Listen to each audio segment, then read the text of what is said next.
Father Sean is pioneering a new initiative for us at OCAMPR that we hope is going to be a regular thing. We actually applied for and received a grant to do a clergy track for next year. So I hope that this is as beneficial as we expect it to be for all of our clergy, and we hope that our OCAMPR lean in the direction of psychology is something that continues to be a strength, and we can also add the strength of clergy. I'm a physician, we're trying to figure out how to also extend into physicians. So this is something we're very, very, very, very serious about at OCAMPR, is being balanced in all three disciplines. Just as we're, disciplined in body, soul, and spirit, we want to be balanced in body, soul, and spirit. We want to be balanced in medicine, psychology, and religion. So thank you so much for coming. We hope this is beneficial. Father Sean, did I miss anything? No, it's good. Right. I'm going to go.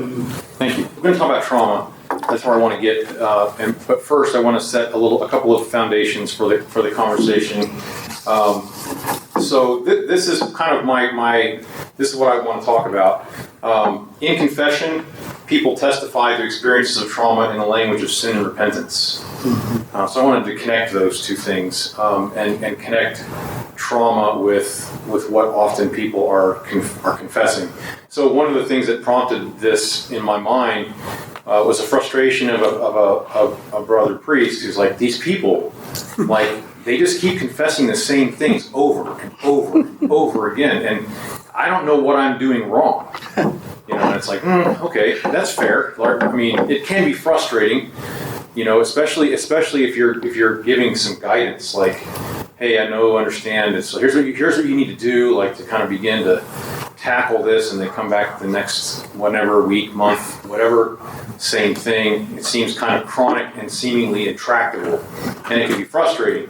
And so the frame I'm putting this in is that when people are confessing, confession is obviously a sacrament. The idea is to receive, reconnection with the church, absolution, forgiveness of sins, etc. But it still can be frustrating if you're hearing the same things over and over again. And I believe that what people are confessing and seeking forgiveness for, and doing so chronically, are often the outcomes of trauma. So that helps because it's not so frustrating when you realize this is just the human condition, and this is probably going to be like this for a while. People are going to wrestle with things for a while. Some guiding premises: we live life impressionally and impressionably, not cognitively. So I want to highlight affect over cognition. That's key. We don't always hear that. We live in a culture, the Western culture, where often rationalization and rational thought is kind of elevated to the pinnacle. And if we lived that way, we wouldn't have any of these problems. If we lived cognitively and we lived reasonably, if we could just get into the frame of Mother Reason and live there, we wouldn't do half the things that we do. The fact of the matter is there's something deeper in the human being, and that I'm labeling as impressionality or impression, affect, feeling. Not feelings, whoa, not that, but affect. Like we live there. So this drives. That's one of my guiding premises. The other one is we need an interdisciplinary approach to something like sin. You could approach it from one particular kind of language, but then there's other languages, like Father Dimitri just demonstrated so effectively in his talk. There's other kinds of languages that go with the human condition and what people do and how they live in the world.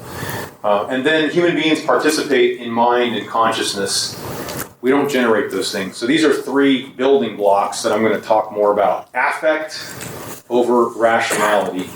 If we lived reasonably and didn't respond to affect, we wouldn't have the passions. Interdisciplinary approach can be very, very helpful, which is why we have clergy in the room, because and we're trying to gather those perspectives of, parish priest, local ministry in the church, hearing people's confessions, working with people day in and day out, and then these other disciplines, primarily of psychology, but also biology, physical nature. All those things are involved. It's a psychosomatic dynamic every time a person steps in front of us or walks up to the confession. They bring their whole self, and so this interdisciplinary understanding can be helpful. And then we're participative people. The world wants to say that the human being generates mind and consciousness. And I'm saying, from an Orthodox perspective, that's false. Those are not epiphenomena that come out of the material person. They're things in which the material being is designed to participate. Mind and consciousness are pre-existent to human existence. That's God, in a larger sense. We participate in mind. The nous participates in the mind that God already is, and consciousness is not something that comes from us. It's a part of the divine nature. So we participate in those things. Small m, mind, small c, consciousness, that's me in the world. And I'm participating in, we are participating in the life of God as creatures of God, into whose nostrils the breath of life has been breathed. With that comes participation in mind and consciousness.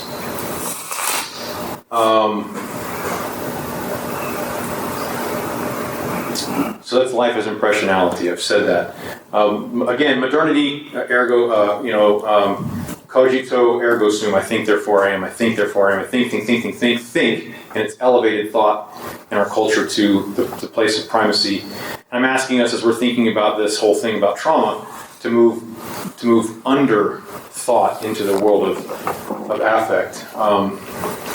And so the idea of subjectivity and affect, feeling, felt, sense, these are primary really to human experience rather than all the thought. And so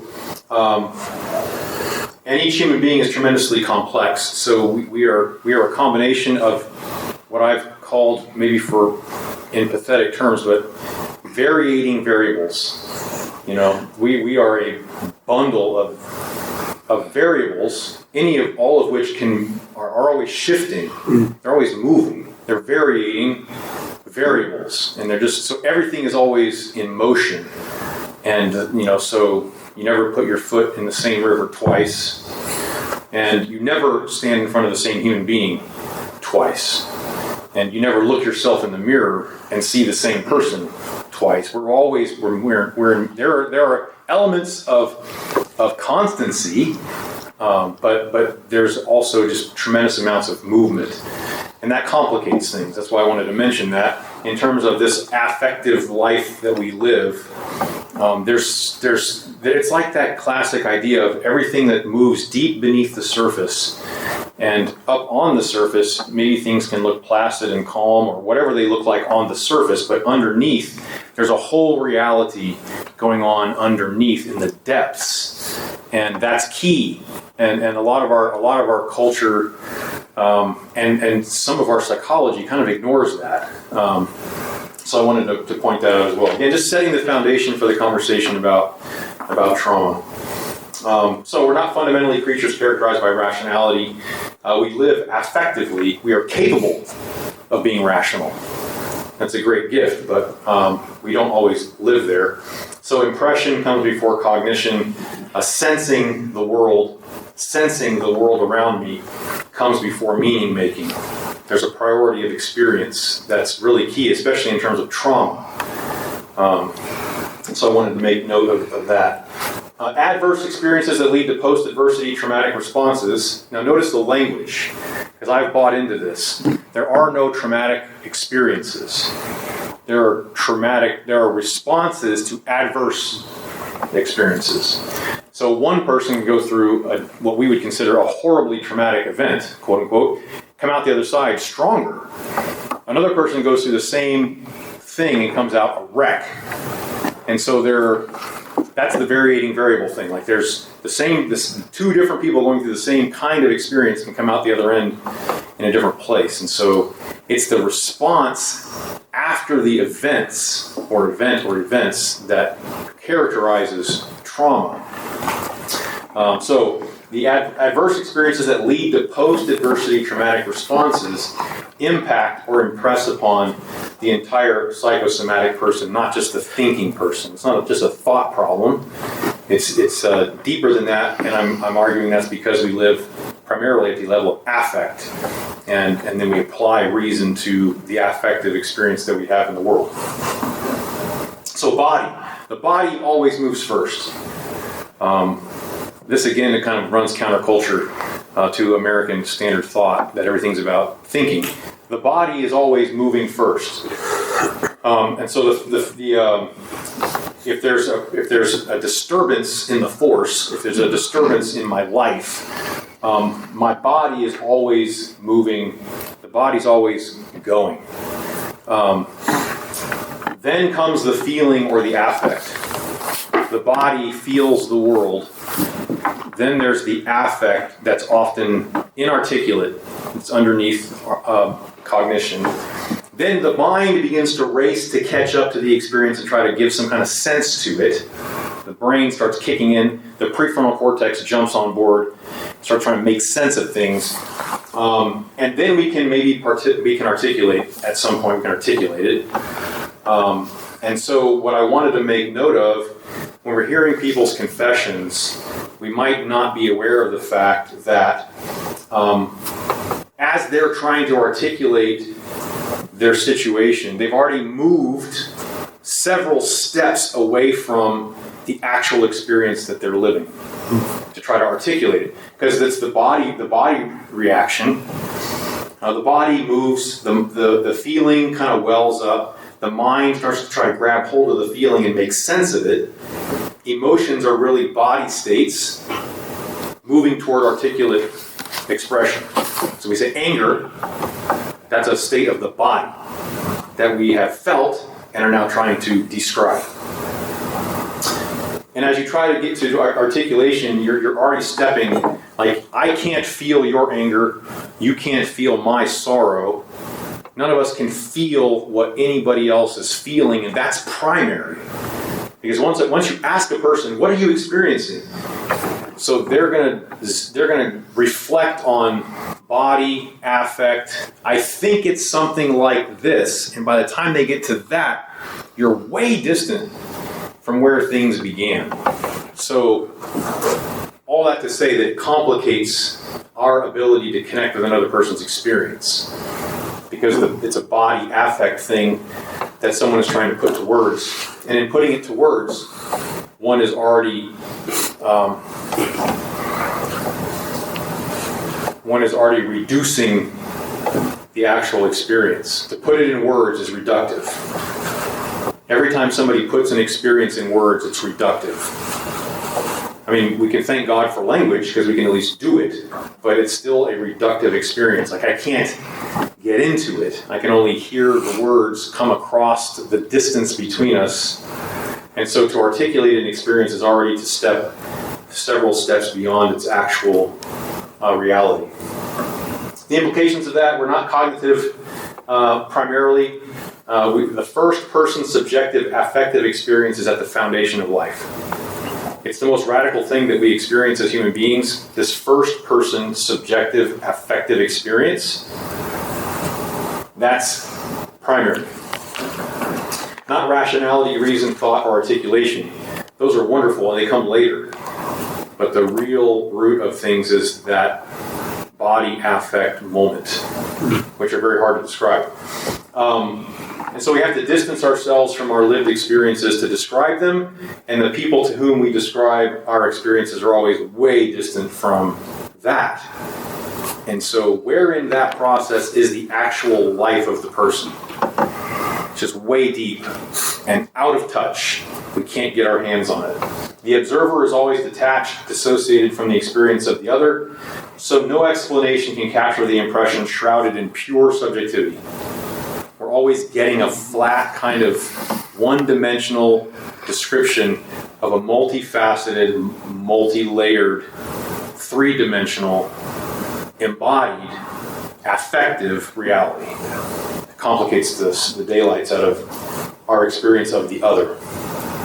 So every observer stands at an uncrossable distance from the affective experience of another person's life. As confessors, we're there. We're distant from that. All others present themselves as both utter and complete strangers and as brothers and sisters simultaneously.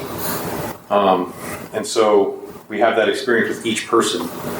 Brother and sister in the realm of humanity, brother and sister in Christ for sure, and yet utterly strange to me at the same time.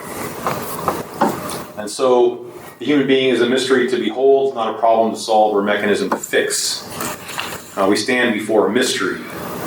And the healing sciences and healing arts seek to get into that mystery in a therapeutic way. And that's a difficult thing to do. It's a challenging thing to do. And that's primarily because at some level, our ability comes to a stop before the mystery of the other. And in confession in particular, I've taken, maybe you've done this as well, maybe this is self-evident, but I've taken the track of, I'm here to bear witness and to express God's forgiveness. I have stopped, generally speaking, talking to people in confession. If we want to talk about why I do the things I do, why you do the things you do, let's meet for coffee. Let's go to my office. But here, what am I going to do with this complicated reality? This is for you telling me what's weighing on your soul, unburdening and receiving absolution. And then maybe a word like keep struggling. I've said that a million times, like keep struggling. It's no better this month than it was last month, the month before, really. I haven't really said, no one could say that progress has been made. Keep struggling. Fall down, get up, fall down, get up, fall down, get up. I'll say something like that. But I've stopped giving advice because my job is not to fix in this context. It's simply to bear witness. So the ultimate impenetrability of another person's experience should inspire awe and humility for us as those who hear the confessions of others. Each person's true self is hidden with Christ in God, invisible to the empirical light of this world, out of touch, out of reach, and beyond us. And so that should inspire a sense of awe and humility before the other. The psychoanalyst says, Father Stephen Muse, or pastor, I've put in quotes there in brackets, the pastor should aim at achieving a state of mind so that at every session or every confession, the pastor feels he has not seen the penitent before. If he feels he has seen the penitent before, he's treating the wrong penitent. So everybody's always they're a bundle of varying variables and always changing. And so this is the first encounter. This confession is the first encounter with this person. And it seems important to hold that in mind. Okay, gotta move along. So humility rather than hubris. Every human being is a burning bush that we should take our shoes off in the presence of. Priests don't gain subject matter expert concerning somebody else's inner life just by sake of ordination. That doesn't come with insight into that which lurks beneath the surface of somebody else. The Spirit can speak, yes, but just by virtue of ordination, we don't gain some kind of subject matter expertise into that person's first-person subjective, affective experience of being in the world. So never prioritize knowing over relating. We learn about the other by relating. And keeping in mind that even as we're relating to that person, their articulation of their experience is always several steps beyond the reality that they have experienced, that he or she has experienced. So we never know. We have some data points, but we never know. And that's important, I think, to keep in mind. In terms of what keeps people coming back to confession again and again and again with the same seemingly intractable concerns? There's stuff we can't see and can't touch. God is at work deep, and I don't know why it isn't faster. I have several questions I'm going to ask at the customer service counter when we get to heaven. Like what were we missing that didn't make this stuff? And of course, it's a silly question, but I mean, it's like, why couldn't we have more effect on the affect of the other? Okay, so that was point number one about impressionality, affect as key. Is the church, this is point number two, interdisciplinary conversation about trauma. Is the church not enough? So this is from Metropolitan Herotheos in his Orthodox Psychotherapy. The impure heart is described by the fathers. The dark and gloomy mind, nous, and impure thoughts are the sources of all so-called psychological problems. I think that's probably true. When a man is inwardly healed, when he has discovered the place of his heart, when he has purified the noetic part of his soul and freed his faculty of reason, he has no psychological problems. He lives in the blessed and undisturbed peace of Christ. Wouldn't that be great? Oh my gosh. And wouldn't it be awesome if you had a whole parish full of those folks? If we were there and they were there, well, I mean, that's probably what the kingdom's going to be like. But that is not, in fact, where we live. So, current situation, we're incomplete. Humanity is an incomplete element. Each person is incomplete in developing, becoming human. There's this gigantic meantime where one could say, in somewhat patristic language, we have the image and not the likeness, perhaps. This is the domain of pastoral care. Deification, theosis, fully human, inwardly healed, purified noetic soul, free faculty of reason. Hallelujah. And we're not there. And so we're in the meantime. And in that meantime, he says, I would like to reemphasize that the diagnosis of all neurotic and psychological states are not the subject of this very thick book, for they belong to the domain of psychiatry and neurology, interdisciplinary. That's all that I'm really pointing at there. Even within the conversations, I mean, in Metropolitan Herotheos' writings, he's got the idea of the freed nous. Wouldn't that be wonderful? And yet, there's also these other issues and concerns that are often at play that belong to the domain of another discipline. And this is from me. I would like to suggest that pathological states sit at the base of an addictive experience of the passions. So I think that he's trying to draw perhaps a bifurcation, a separation between the noetic work of the church and yet then there's this psychological brokenness. And I'm suggesting that all of us are subject to pathological, psychological, and psychiatric dimensions of our experience, and that sits at the base of the passions. It's involved, and I guess that's there to kind of, as a somewhat pessimistic thing to say, this isn't as easy as just coming to church and and praying more. There are other things involved in this meantime between now and the coming of the kingdom. So that then would argue for a interdisciplinary approach. I'm not going to belabor this. It's just the idea that this is the participative dynamic. This blue field really should fill everything because God is not limited. But this is, God, life, mind, consciousness, infinite, boundless, divine essence, ego eimi, the I am. That's like, it doesn't have boundaries. It's not bounded. But within that, there's being, ontological existence, mind, this idea of this kind of grand mind, what Jung would call the collective unconscious. It's finite and it's bounded. It's found within the life of God. Divine energies, not essence, but energies kind of start to come into play here. Then there's the human being, consciousness, mind, thought, memory. We're participating, so it's embedded in two other layers of grander existence, the human being, and the line of participation goes in and out of all those realities, right down to my consciousness, my mind, my first-person subjectivity, my thought, my memory.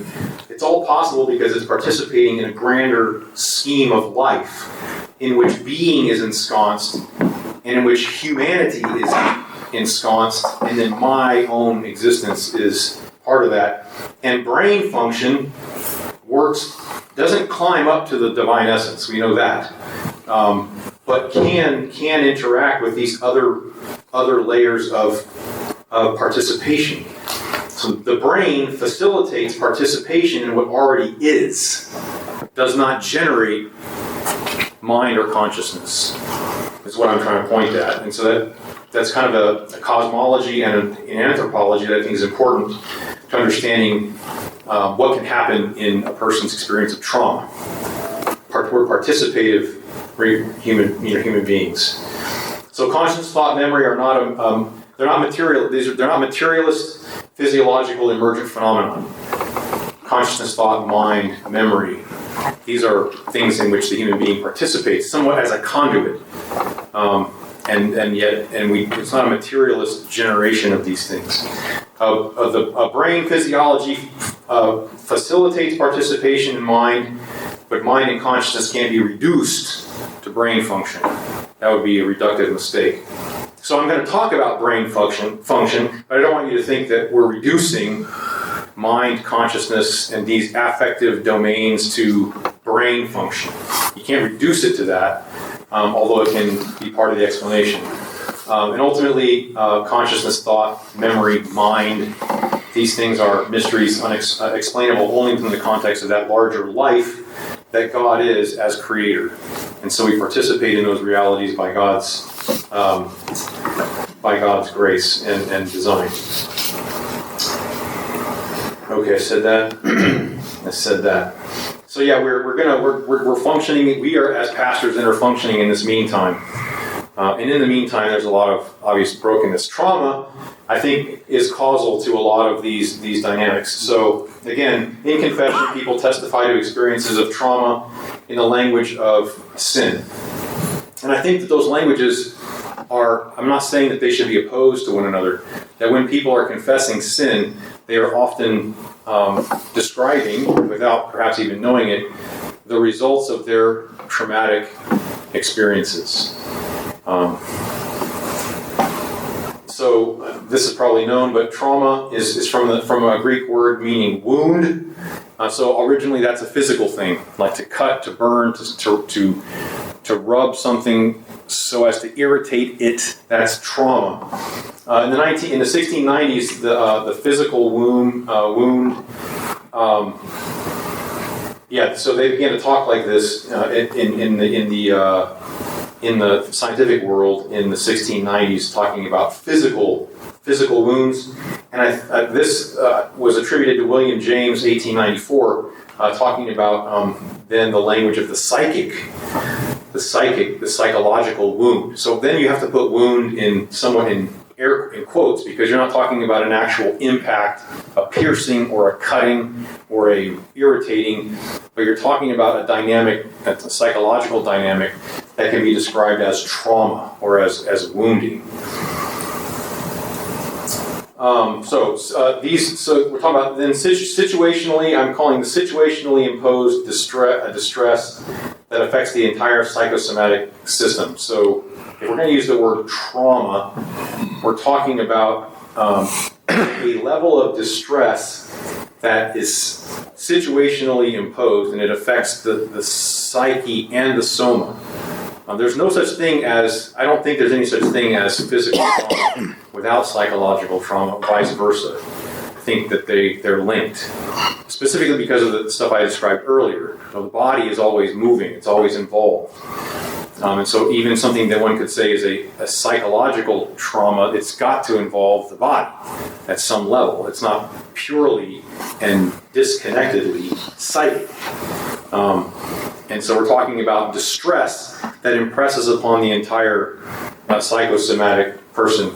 It's usually some kind of a shock or a violence or an exposure that creates the distress. Some kind of a situation that we would consider to be adverse, typically. So in childhood, people they're in a situation of profound and never again experienced like that vulnerability. And so things can happen in childhood that have impact for the rest of a person's life because we're profoundly vulnerable. And if you think about an infant, you're talking then almost like pure affect. There's no like reasoning going on there. And there's all these events that take place between birth, in the womb, between conception and then when someone can say, literally can say to themselves, I. Look in the mirror and say, I. Me. All this stuff happens. Like lots of things happen. And they can mark a person's life for the rest of their lives. So usually this shock or this violence or this exposure to some kind of distress, it's imposed by the advent of something that's pretty significantly threatening. It's a sensed threat to life, often. And so from the object relations perspective, an infant who senses that the primary caregiver is not being available to him or her, that's a sense of threat, like food, nourishment, safety, connection. Like, where is it?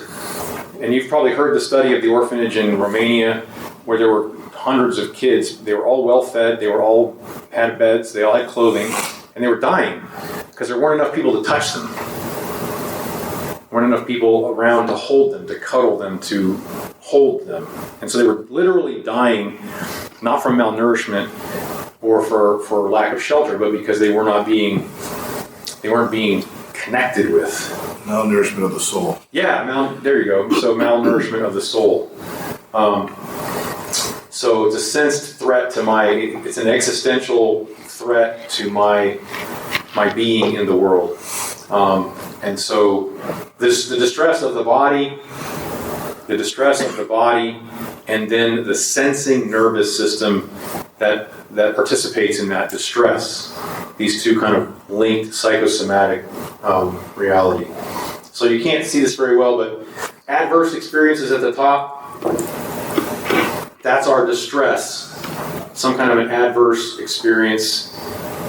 The distress that comes with it. And then it has to go through the makeup of the person. This is the varying variable thing. Personality, temperament, a complex combination of interacting variables, physical, existential, all that experience runs through a person. And everybody's different. And so it can branch off in at least one of two different directions. One is kind of successful, effective adaptation. And so the experience is incorporated, it's meaningfully brought into contact with the rest of one's life, and people just kind of recover. They go through it, they're shocked, and they're blasted by something, and they move through it and come out the other side, and sometimes they're stronger. You're like, wow, you're a really strong person. And they might say, I don't really know how I did that. I just tried to survive. The same experience, someone else with a different personality, different temperament, different makeup, different genetic structure, different all kinds of things, can maladapt. And so the follow-on to the event, it's a series of ineffective coping mechanisms or coping strategies. Cyclical, enacted, ineffective coping mechanisms equals passions, I would suggest. At least that could be one way of looking at it, one angle to take on the passions.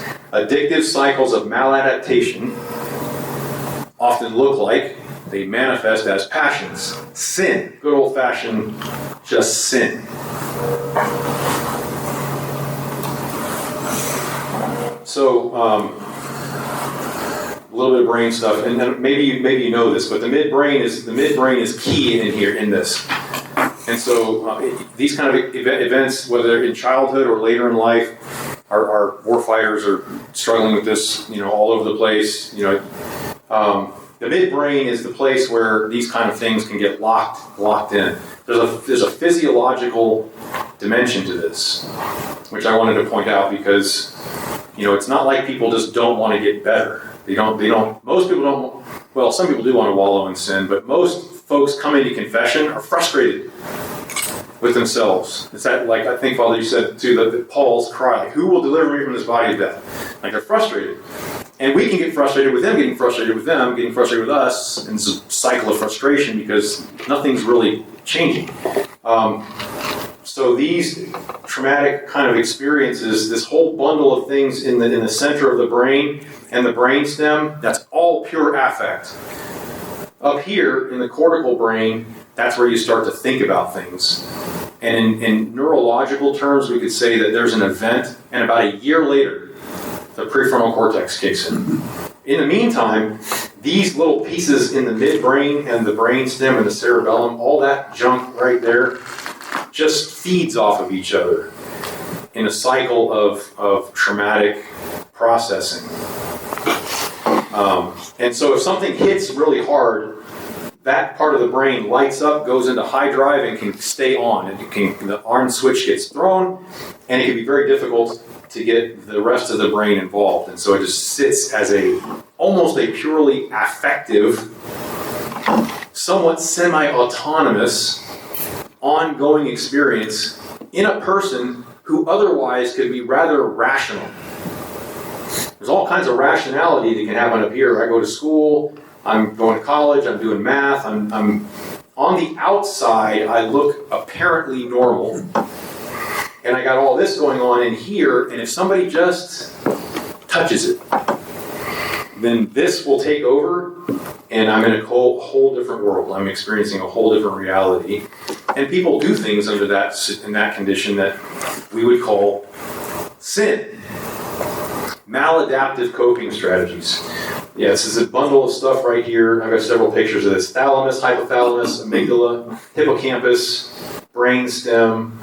All these pieces, I don't have time to describe how they interact with one another, but they all work together to create a rather difficult affective experience that often people don't really understand. They know I was in a car accident, and now every time this happens, I completely go into an anxiety problem, a panic attack, and or get very, very nervous, and then I start trying to find a way to bring. How do I bring the anxiety down? Well, you can drink. People do that. Finding a way to distract oneself from the anxiety or whatever the thing is. And of course, if you have anxiety, you typically have depression because the brain, the physiological nervous system will go hard in the on position, and you're revving the engine, it's redlining, smoke's coming out of the engine and the tailpipe. Well, how do you come off the gas so the thing doesn't blow up? You have to depress the system. And so either the body will do it for itself, or will encourage someone to find something to depress. So it's gas pedal, brake, gas pedal, brake, gas pedal, brake. And that's a terrible way to live. That's how I try. Another picture of the midbrain. All this stuff right here. So the prefrontal cortex is the thinking brain. That's where we make our really important reasoned decisions. But if the midbrain takes the wheel,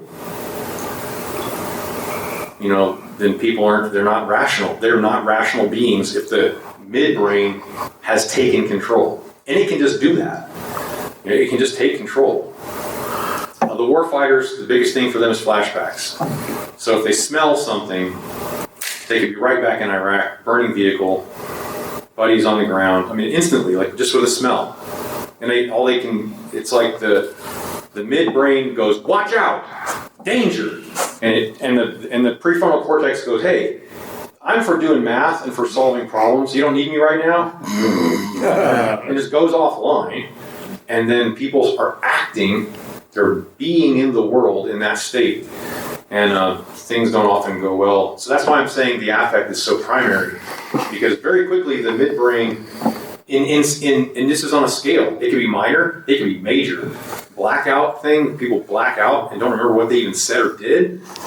Midbrain is running the show. Let's go, guys. Threat response, survive. And they do things that they regret for years. Another picture. So this slide really just says what I've been saying. Anxiety, depression loop. Attempts to calm anxiety or energize out of depression. Passions. And if the anxiety or the depression is a result of an event I may not have ever articulated to another human being, then that's the dynamic, that's the compulsion, that's the addictive nature of the thing. So an event brings about a heightened sense of anxiety, you get into the anxiety depression loop, and then you're trying to solve the anxiety or depression problem maladaptively, drugs, alcohol, sex, money, etc., all the things that get attached to the passions. And these then turn into what seem like these intractable sins that people confess chronically, which can be kind of depressing for a priest. You kind of want to see Christ like do something for someone, and it's like it's not happening. And often it's because the passion, the compulsion, the addiction is a response to the trauma. Or it's an attempt to resolve what comes from the trauma. Which Father Dimitri pointed out, like, no, don't give my talk. When you said trauma, that's in red, and I'm like, here we go. It's like, oh no. But I'm just highlighting, I'm taking that piece and lifting that out and kind of, blowing that up a little bit, talking about the way that the brain works to facilitate this kind of affective domain where it can just take over. And you're not living in a rational space anymore. You mentioned ACEs. Yeah. Adverse childhood experiences. I won't read all that. It creates an environment for a child of just toxic stress. Most people, 64%, have at least one adverse childhood experience. Let's jump ahead. So, adverse childhood experiences, they've listed kind of 10 and something of a thing. Verbal abuse, sexual abuse, physical abuse, emotional neglect, physical neglect, mental illness in the home. So somebody in the house has a mental illness, not the child necessarily, but someone in that child's environment. Domestic violence, intimate partner violence. If there's drug and alcohol abuse in the home, a parent being arrested. If you can imagine like a 7-year-old watching their father get arrested and taken out of the house, something like that. And then parental separation, separation, divorce. Adverse childhood experiences. 64% say that they've, in a study, say they had at least one of those experiences as a child. 87% of those with N adverse childhood experiences reported at least one other. That's 2. So 64% have had at least one. 87% of those people have had at least 2. 50% of those with ACEs have had 3 or more of those experiences. Having an adverse childhood experience like the ones we listed of 4 nearly doubles the risk of heart disease and cancer. So that's, ACEs increase the likelihood of becoming an alcoholic by 700%. And the risk of attempted suicide, 1,200%. Adverse childhood experiences. So I'll just read this. The requisite has fortunately also normalized the concept of addiction as a ritualized, compulsive comfort seeking. Addictions equals ritualized, compulsive comfort seeking. It's something that one adopts as a coping behavior because they weren't properly provided with a healthy alternative when they were young. So adverse experience, I don't know how to handle that. Yeah. Start to develop ritualized, compulsive comfort seeking behaviors. This approach is not only supported by psychological research, it is also the compassionate route to treating clients, penitents, patients with substance abuse problems. Rather than labeling someone as an addict and punishing them for their behavior, clinicians like those at this particular organization find it kinder and more productive to address the adverse childhood experiences with their clients and help them to seek comfort some other way. So it's like the mother. It's like the mother that His Grace was talking about. Find my mother, deal with that. Well, if there's this chronic kind of addictive, sinful pattern, it might be that the mother of that is 4 adverse childhood experiences, and sometimes it's chronic exposure. Like, I've had 4 of these. Well, how often? I don't know, the whole time I was a kid. Like, from the time I can remember to the time I left the house. People were getting arrested, drug abuse, prostitution in the house. Like, the whole time I was a kid. Like, it's not just the number of different adverse childhood experiences, it's the frequency or the, like the frequency of all that. So, ritualized compulsive comfort seeking. Trauma can be a daily, there's daily kind of everyday traumas. Maybe it seems a little bit artificial to categorize these, but the things that happen like every day. Like when I was a kid, we were driving one time and I saw a dog get hit. I love animals. Like I can hear animals' thoughts. No, it's not exactly, but I like really connect with dogs. And I saw a dog get hit by a car, and we were driving. And I remember, I can feel now the dissociation that happened. I sat in the chair and I was kind of like floating, and my face went blank. And my dad looked in the mirror and said, "Are you okay?" And I was like, and I didn't say anything because I didn't know what I wasn't feeling really. So but he noticed the look on my face and said, "You don't look right. That really bugged you." I'm like, So I can remember that to this day, and it does cause me distress. But it was a one-time thing. Daily things can happen. The death of an animal in the house, or a car accident that you witness. Things that just happen in the world. Severe, we're talking about ACEs now, the adverse childhood experiences, an experience of being assaulted or robbed, a natural disaster, active shooter events that are just like all over the place now. These are severe and can cause real issues for folks. And then complex trauma, a high ACEs score experienced over a long period of time, chronic exposure. The atmosphere or the environment is characterized by adverse experiences. It's just the air that somebody's breathing. That's complex trauma, repeated chronic exposure to these adverse experiences. So in confession, people testify to experiences of trauma in the language of sin. And I've attached the idea of compulsive experiences as passions. And I didn't have time to develop this thought, and I have to give credit to Father Stephen M.A.B.S for this, but the idea of passions as compulsions energized by a lack of belovedness. That comes from Beside Still Waters. I think that's. I'm too old. Okay. Gotcha. I think I got that from the idea of book. What's that? That's his book. Yeah.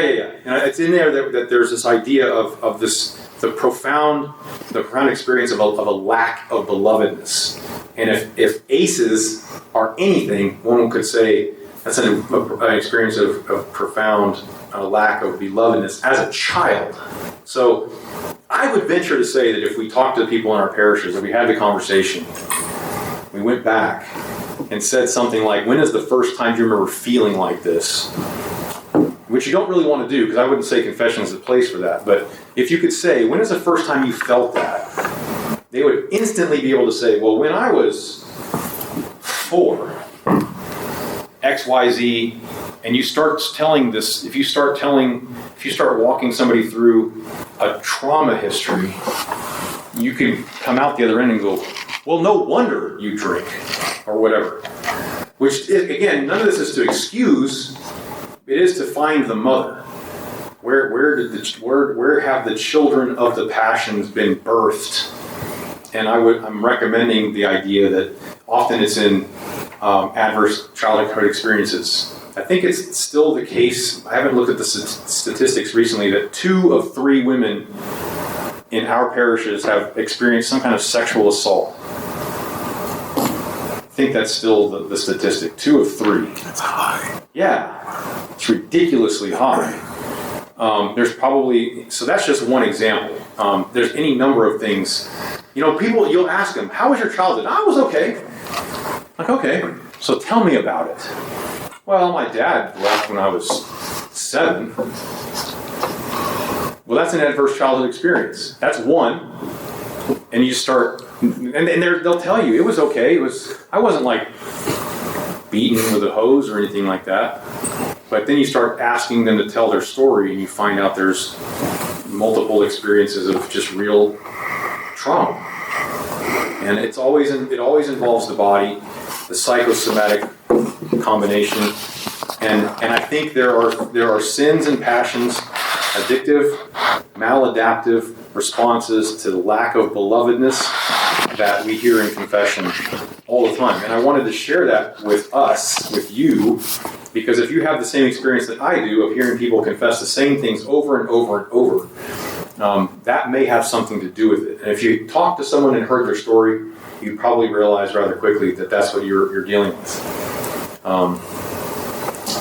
I'll stop there. We have a couple of minutes. We're supposed to break right now, but I do want to have some conversation with you before we go.